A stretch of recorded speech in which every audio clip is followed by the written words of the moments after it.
Lembaga Penilaian dan Peperiksaan Islam atau dengan nama singkatannya LPPI ialah badan yang mengelolakan peperiksaan bersama pendidikan agama separuh masa bagi peringkat darjah 6 dan menengah 4.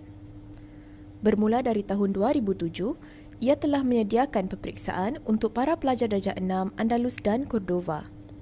Manakala, peperiksaan untuk para pelajar menengah 4 dimulakan pada tahun 2008. Peperiksaan ini juga turut dibuka kepada semua agensi pendidikan kelolaan masjid, Persatuan Islam dan agensi swasta. Sukatan peperiksaan bagi peringkat darjah 6 adalah berdasarkan sukatan pelajaran yang telah disiapkan oleh Majlis Ugama Islam Singapura, manakala sukatan peperiksaan bagi peringkat menengah 4 adalah berdasarkan sukatan pelajaran yang telah disiapkan oleh Andalus.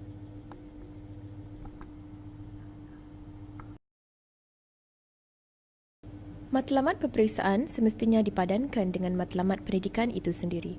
Maka dengan itu, matlamat peperiksaan LPPI bertujuan untuk mengukur keberkesanan pengajaran pembelajaran dan juga pencapaian matlamat pendidikan yang pada akhirnya diharapkan dapat melahirkan Muslim yang memahami, mengamalkan dan menghayati agama.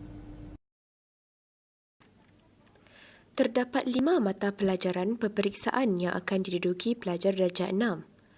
Al-Quran, Wuduk dan Salat, Dianah, Sirah dan Lughah. Bentuk penilaian yang digunakan dalam peperiksaan berbeza mengikut mata pelajaran. Subjek Al-Quran akan diuji dalam bentuk ujian lisan. Ujian ini merangkumi bacaan, hafalan dan tafsiran. Subjek wuduk dan solat akan diuji dalam bentuk ujian amali iaitu praktikal. Ujian ini memberi fokus kepada perbuatan dan pergerakan semasa berwuduk dan bersolat. Ia juga turut menguji bacaan semasa berwuduk dan bersolat. Manakala subjek dianah, sirah dan lughah akan diuji dalam bentuk ujian bertulis. Ujian bertulis terbahagi kepada 3 bahagian. Bahagian pertama ialah MCQ iaitu soalan aneka pilihan. Bahagian kedua ialah isi tempat kosong dan bahagian ketiga soalan berstruktur. Manakala untuk peringkat menengah 4, terdapat 6 mata pelajaran peperiksaan yang akan diduduki pelajar. Akidah Islamiah, Sejarah Islam, Akhlak Islamiah, Fiqh Islami, Bahasa Arab, Tajwid dan Al-Quran. Terdapat bentuk penilaian yang berbeza bagi setiap mata pelajaran. Subjek Al-Quran akan diuji dalam bentuk ujian lisan. Ia diuji dari sudut bacaan.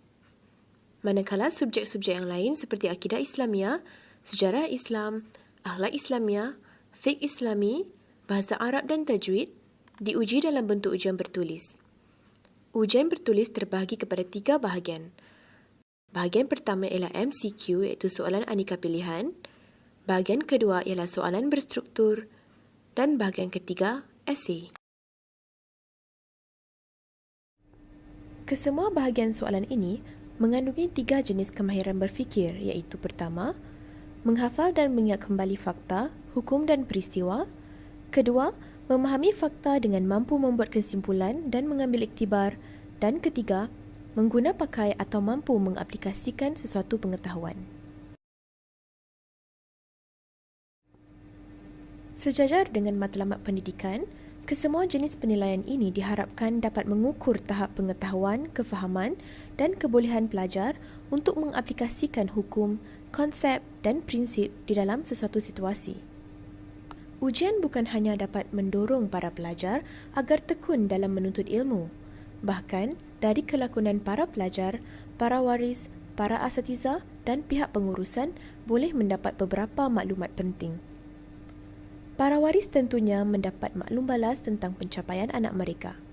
Para asatiza pula dapat mengukur keberkesanan pengajaran mereka, manakala pihak pengurusan dapat menilai keberkesanan program pendidikan yang telah dilaksanakan agar ianya dapat terus dipertingkatkan. Gagal dan lulus adalah natijah yang diperolehi pelajar. Namun, ia bukan satu-satunya tumpuan LPPI atau matlamat terakhir bagi pelajar. Dengan kegagalan, diharapkan pelajar dapat meningkatkan diri dengan terus belajar. Dengan kejayaan pula, diharapkan ia menjadi jalur pencapaian dalam mengikuti pengajian di peringkat lebih tinggi.